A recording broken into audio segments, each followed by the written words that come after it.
Hi guys, welcome back to my YouTube channel pharmacist care. आज हम जानेंगे हेपामर्ज injection के बारे में। इस इंजेक्शन को डॉक्टर के द्वारा लीवर से संबंधित इंफेक्शन के ट्रीटमेंट में उपयोग में लिया जाता है। इस वीडियो के अंदर हम जानेंगे कि इस इंजेक्शन को कौन सी कंडीशन के अंदर लिया जाता है और इस इंजेक्शन को लगाने के बाद हमारे शरीर के अंदर कौन कौन से साइड इफेक्ट्स हो सकते हैं और इसको कितनी डोज के अंदर दिया जाना चाहिए। हेपामर्ज इंजेक्शन से रिलेटेड सारी इंफॉर्मेशन पाने के लिए आपको इस वीडियो को एंड तक देखना है। हेपामर्ज इंजेक्शन के अंदर दो प्रकार के केमिकल्स होते हैं, एक एल ऑर्निथिन और दूसरा जो होता है एल एस्पार्टेट होता है। और इस इंजेक्शन के अलावा ये टेबलेट और सिरप फॉर्म में भी आपको मेडिकल स्टोर पर अवेलेबल हो जाते हैं। और इस हेपामर्ज के अलावा इसकी जो अदर ब्रांड्स है, बहुत सारी ऐसी ब्रांड्स है जिनके नाम से आप बाई कर सकते हैं, पर इन सभी का जो इफेक्ट है, काम करने का तरीका है या फिर डोजेज है, डायरेक्शन है, सब सेम ही होते हैं, सबका इफेक्ट सिमिलर होते हैं। ऐसा नहीं है कि किसी भी मेडिसिन का असर अलग होगा, ऐसा कुछ भी नहीं है। आप कोई भी नाम से बाय कर सकते हैं। अगर हेपामर्ज आपको नहीं मिल रहा है तो दूसरी ब्रांड का आप ले सकते हैं, और दूसरी ब्रांड का आपको नहीं मिल रहा है तो आप हेपामर्ज यूज कर सकते हैं। इसकी कुछ पॉपुलर ब्रांड्स है जैसे कि हेप्टाथिन इंजेक्शन, एनलीव इंजेक्शन या फिर लॉर्निट इंजेक्शन एक्सेट्रा। हेपामर्ज इंजेक्शन के अंदर जो एल ऑर्निथिन और एल एस्पार्टेट होता है, ये एक प्रकार का अमाइनो एसिड होता है जो हमारे शरीर के अंदर अमोनियम के लेवल को कंट्रोल करने में काम आता है। जब ब्लड के अंदर अमोनियम का लेवल बढ़ जाता है तो हमें कई सारे लीवर से संबंधित इन्फेक्शन हो जाते हैं।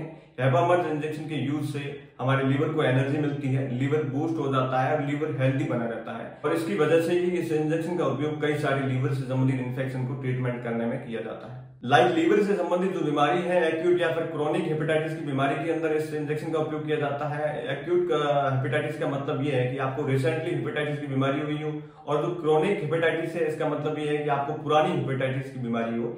हेपेटाइटिस की बीमारी के अंदर आपके लीवर के अंदर इन्फेक्शन हो जाता है, लीवर में स्वेलिंग आ जाती है। इस कंडीशन के अंदर इस इंजेक्शन का उपयोग किया जाता है। ये जो लीवर की स्वेलिंग है वो आपको वायरल इन्फेक्शन के कारण हो सकती है या फिर केमिकल इन्फेक्शन के कारण भी हो सकती है। और इस हेपामर्ज इंजेक्शन का उपयोग डॉक्टर के द्वारा उस कंडीशन में भी किया जाता है जब किसी पेशेंट के द्वारा एक मात्रा से अधिक अल्कोहल का सेवन किया जाए और लीवर डैमेज हो जाता है या फिर लीवर के अंदर पानी का भराव हो जाता है, तो उसमें भी आप हेपामर्ज इंजेक्शन का उपयोग कर सकते हैं। या फिर फैटी लीवर की जो कंडीशन होती है उसके अंदर भी इस इंजेक्शन का उपयोग किया जाता है। और इसके अलावा जॉन्डिस या फिर पीलिया की कंडीशन में भी कई बार इसे डॉक्टर के द्वारा दिया जाता है। और इस हेपामर्ज इंजेक्शन को यूज करने के बाद आपको थोड़े बहुत साइड इफेक्ट्स हो सकते हैं, जैसे कि जहां पर आपको इस इंजेक्शन को इंजेक्ट किया है वहां पर रेडनेस, स्वेलिंग या फिर पेन हो सकता है, या फिर आपको नोजिया, वॉमिटिंग हो सकता है। ये नॉर्मली साइड इफेक्ट्स हैं, ये अपने आप क्योर हो जाते हैं। हेपामर्ज इंजेक्शन की डोजेज की बात करें तो डॉक्टर के द्वारा इसको सिर्फ और सिर्फ इंट्रावेनस रूट से इंजेक्ट किया जाता है। इसको वेन में ही लगाया जाता है, ना कि इसको मसल्स में लगाया जाए। इंट्रामस्कुलर इसको आप बिल्कुल भी यूज नहीं कर सकते हैं। इस इंजेक्शन को अधिकतम डॉक्टर के द्वारा